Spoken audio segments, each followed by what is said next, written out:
एक बुजुर्ग थे, एक दिन माँ से कहने लगे, माँ अगर तू इजाजत दे दे तो माँ मेरा दिल चाहता है मैं खाना काबा का तवाफ कराऊं। हर इंसान की ये ख्वाहिश, ये आरज़ू, ये तमन्ना होती है कि रसूल आज़म सल्लल्लाहु अलैहि वसल्लम के रोज़े अनवर की जियारत नसीब हो जाए। होती नहीं होती है? ऐसे असबाब, ऐसे वसाइल पैदा हो जाए कि आका के रोज़े अनवर को देखने मिल जाए। अजीजा ने मिल्लत इस्लामिया, बाप का इंतकाल हो गया, माँ की बारगाह में पहुंचे, अर्ज किया, माँ अगर तू इजाजत दे दे तो मेरा दिल चाहता है मैं खाना काबा का तवाफ कराऊं। माँ ने कहा, बेटा मैं तेरे बगैर नहीं रह सकती, बेटा मैं तन्हा नहीं रह सकती, मुझे छोड़कर तू चला जाएगा, मुझसे गुजारा नहीं होगा। माँ की मिन्नत तो समाजित करते रहे, माँ को मनाने की कोशिश करते रहे, माँ को राजी करने की कोशिश करते रहे, लेकिन माँ ने इजाजत नहीं दी। लेकिन जब माँ ने इजाजत नहीं दी तो इनका एक शौक था, एक लगन था, एक जज्बा था, जज्बात में आकर माँ की बगैर इजाजत खाना काबा का तवाफ करने चले। माँ की बगैर इजाजत, जब बगैर इजाजत खाना काबा का तवाफ करने चले तो माँ का दिल दुखा। माँ ने रब की बारगाह में अर्ज़ा पेश किया, परवरदिगार मेरे बेटे को किसी अजाब में मुब्तला कर दे। लोगों तजर्बा करना, माँ बाप के साथ बदसलूकी या माँ बाप की नाफरमानी या माँ बाप की गुस्ताखी एक ऐसा गुनाह है कि जिसकी सजा अल्लाह दुनिया में ही दे देता है। माँ की बगैर इजाजत खाना काबा का तवाफ करने चले, पूरा दिन चलते रहे, सफर करते रहे। जब दिन गुजरा, रात में एक बस्ती में ठहरे, एक बस्ती में रुके, सोचा इंसान को नई जगह आसानी से नींद नहीं आती, सोचा चलो मस्जिद में जाते हैं, वुजू करके नमाज पढ़ेंगे, अल्लाह अल्लाह करके रात गुजार लेंगे। थे ही बुजुर्ग। इधर माँ ने बद्दुआ की, ऐ परवरदिगार मेरे बेटे को किसी अजाब में मुब्तला कर दे। भला माँ बद्दुआ करे और बेटे के हक में बद्दुआ कबूल ना हो तो लोगों, माँ बाप अगर दुआ कर दे तब भी बेड़ा पार है, और अगर माँ बाप बद्दुआ कर दे तब भी बेड़ा तबाह। इसलिए माँ बापों से कहूंगा, अगर औलाद ना लायक भी हो, ना खल्फ भी हो, ना फरमान भी हो, गुस्ताख भी हो, बेअदब भी हो, तब भी औलाद के लिए बद्दुआ ना करें। आपने अगर बद्दुआ कर दी और आपका बेटा अज़ाब में मुब्तला हो गया, किसी परेशानी में, उलझन में गिर गया, तो समझ लो परेशानी बेटे को ही नहीं बल्कि आपको भी होगी। इत्तेफाक से जिस बस्ती में ये नमाज पढ़ने के लिए ठहरे मस्जिद में, उसी बस्ती में चोरी हो गई। मालिक के मकान जागा, चोर का पीछा करते करते लोग दौड़ते हुए आए, लेकिन ये चोर दौड़ता रहा। मालिक के मकान घर वाला दौड़ता हुआ इसके पीछे, लेकिन मस्जिद के दरवाजे तक तो ये चोर नजर आया। उसके बाद में नजर से ओझल हो गया, गायब हो गया। किधर गया? अब इन्होंने सोचा कि मस्जिद के दरवाजे तक तो आया था, इसके बाद किधर गया? तो इसका मतलब ये है कि मस्जिद में ही होगा। बहरहाल ये लोग मस्जिद में घुसे तो देखा ये बुजुर्ग हाथ बांधे हुए नमाज पढ़ रहे थे, नमाज पढ़ रहे थे, काम कितना अच्छा कर रहे थे, लेकिन माँ ने बद्दुआ की। अब इसको पकड़ा, हाकिम शहर के पास ले गए। ले जाने के बाद कहा ये चोर है, हमारे घर में चोरी करने के इरादे से घुसा था। हाकिम शहर ने हुक्म सुनाया, गाजी शहर ने हुक्म सुनाया, इनकी आंखें निकाल ली जाए, इनकी हाथों को काट दिया जाए, इनके पैरों को काट दिया जाए। अल्लाह अकबर कबीरा। आंख भी निकाल दी गई, हाथ भी काट दिए गए, पैर भी काट दिए गए। इधर माँ घर में फेरे, हाथ उठाती है, रब की बारगाह में दुआ करती है, या रब्बी इन बितलैया इब्नी बिबलाइन आइदुहु इलैया हत्ता अरा। ऐ परवरदिगार, अगर मेरे बेटे को किसी अजाब में तूने मुब्तला कर दिया हो तो मौला मेरे बेटे को मेरी तरफ लौटा दे, ताकि मैं उसके हाल को, उसकी कैफियत को, उसकी पोजीशन को देख सकूं किस हाल में है। अब इधर हाथ काटे गए, पैर काटे गए, आंखें निकाल दी गई। अजीजान मिल्लत इस्लामिया, जब हाथ पैर कटे तो फिर लोगों को मालूम हुआ कि ये तो फुला बस्ती का बुजुर्ग है। एक जानवर पर बिठाया गया और बिठाने के बाद जूतियों का हाल बनाकर गले में डाल दिया गया, पूरी बस्ती में घुमाया गया। जब घुमाया गया तो इस बुजुर्ग ने कहा, साथ साथ ऐलान किया जा रहा था, लोगों ये चोर की सजा है। आज भी अगर इस्लामी हुकूमत हो, वस्सारिकु वस्सारिकतु फक़तउ अयदियहुमा, चोरों चोरनी के हाथों को काटा जाएगा।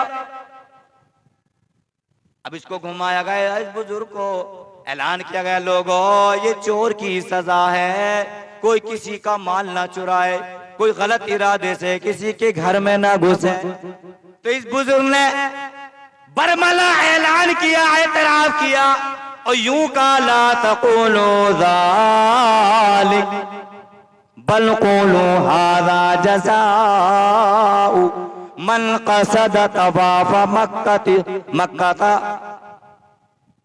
लोगों ये मत कहो ये चोर की सजा है, बल्कि ये कहो ये माँ की बगैर इजाजत खाना काबा का तवाफ करने वाले की सजा है।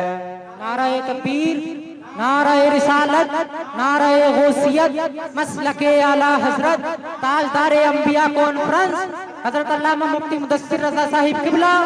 नाराए तकबीर, नाराए रिसालत। अब वो लोगों को मालूम हुआ ये तो फुला बस्ती के बुजुर्ग, ये तो चोर नहीं। तो लोगों ने इनके माँ का जो मकान था दरवाजे पर छोड़ा है। अब ये दरवाजे पर उधर माँ ने दुआ की थी, अब मेरे बेटे को अगर किसी अज़ाब में मुब्तला कर दिया हो तो लौटा दे।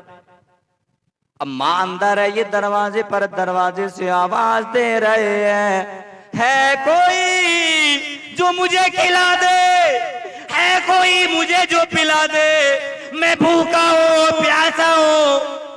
अंदर से आवाज आई है, मुसाफिर हाथ को बढ़ा दे, तुझे रोटी दे दी जाए।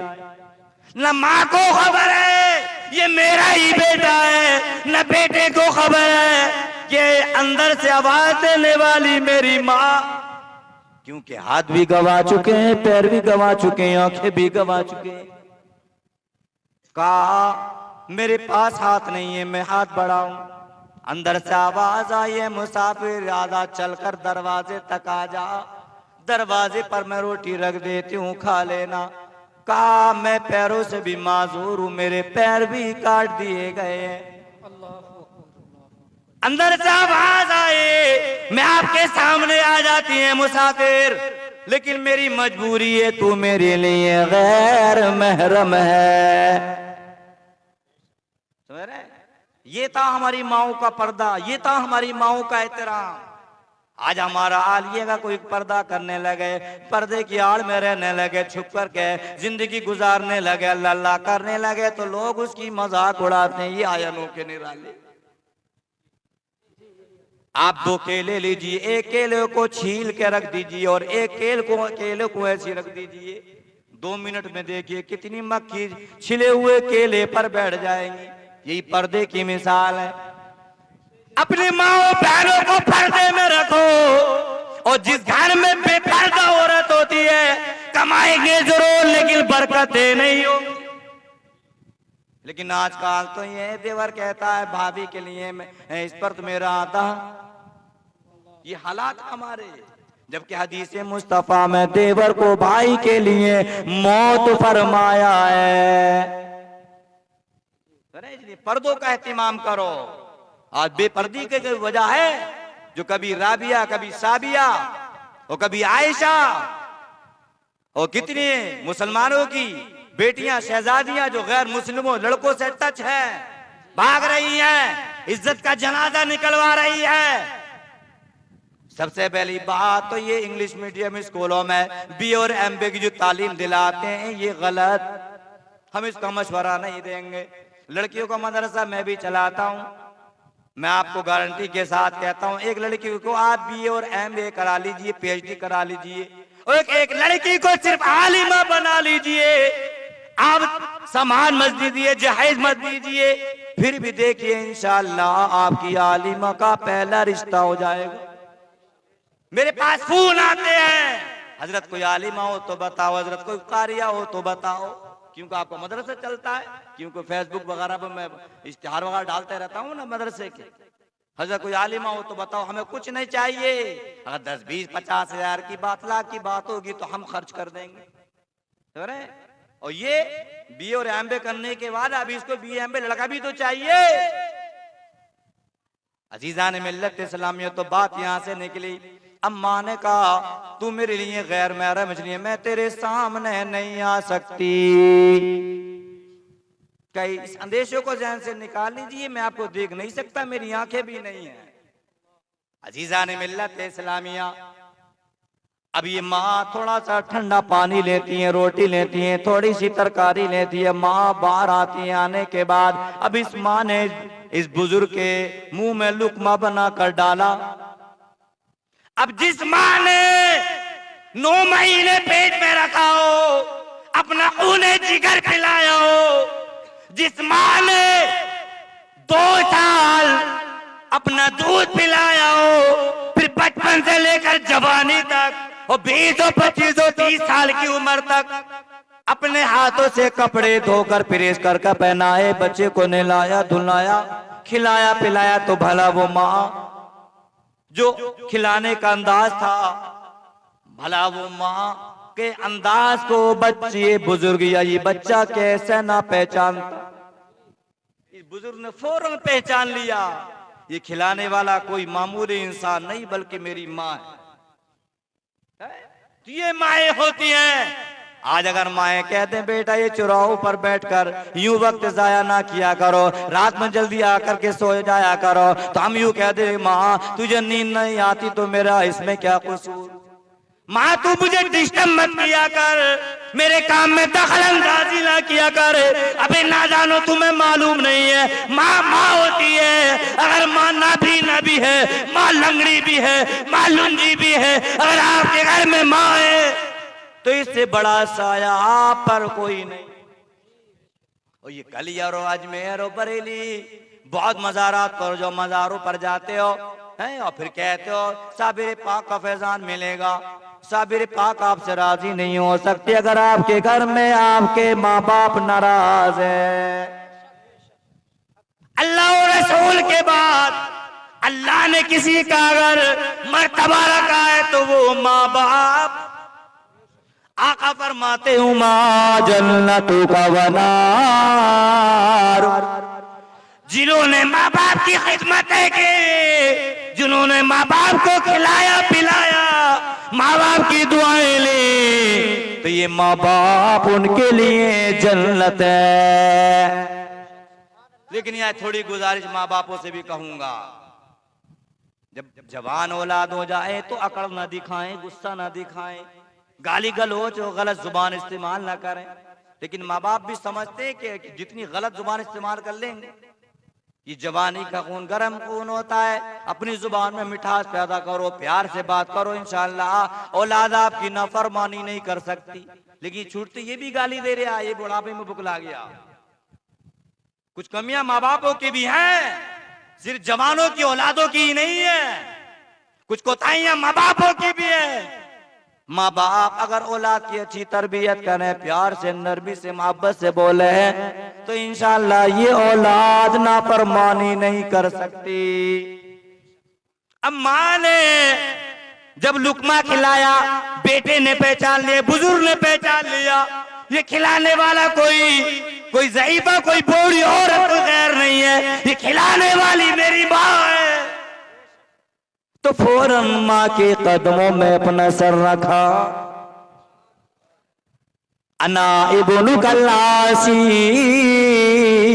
वो कहने लगे माँ मैं तेरा ही नाफरमान बेटा हूं।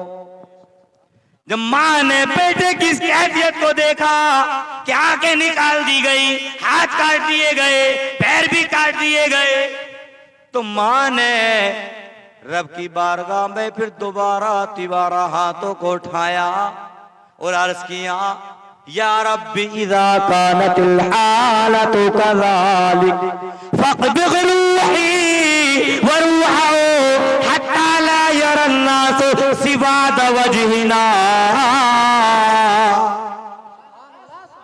ऐ परवरदिगार, जब मेरी और मेरे बेटे की ये कैफियत हो चुकी है, तो मौला मेरी और मेरे बेटे की रूह को अभी कब्ज़ो फरमा ले, ताकि कल सुबह नमूदार हो, आफ़ताब तुलू हो तो लोगों के सामने ज़लील और रुस्वा होना ना पड़े।